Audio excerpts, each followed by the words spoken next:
வணக்கம். நம்ம கஸ்டமர் வந்து அடிக்கடி வேஸ்ட் ஹோஸ் டேமேஜ் ஆகுதுன்னு கம்ப்ளைண்ட் கொடுப்பாங்க. அதுக்கு மாற்று வழியே இதுமாரி பைப் லைனாக போட்டுக்கலாம். நம்ம இதேமாரி ஒரு 2.5 டெலிவரி வச்சுருக்கோமோ, அதை டெலிவரி அப்படியே வச்சுட்டு நம்ம அந்த அளவுக்கு கட் பண்ணிவிட்டு ஒரு எல்போ போட்டு டேரெக்டாக ஆக்கிட்டோன்னா வேஸ்ட் ஹோஸ் அடிக்கடி டேமேஜ் ஆகாது. ப்ளஸ் ஸ்மெல் அதிகமாக தங்கி வேஸ்ட் வந்து ஹோஸில் தங்கி நம்மளுக்கு ஸ்மெல்லும் அதிகமாக வராது. ப்ளைனாக பைப்பில் அழகாக தண்ணி இது இல்லாமல் ஓடிக்கிட்டு இருக்கும்.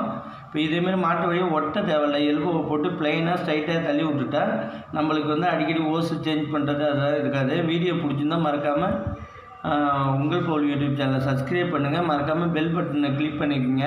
இதேமாரி இதில் லீக்கேஜ் வந்துச்சுன்னா ஒரு ப்ளைனாக தட்டினாலே போதும், லீக்கேஜ் அரசாகிடும். நன்றி.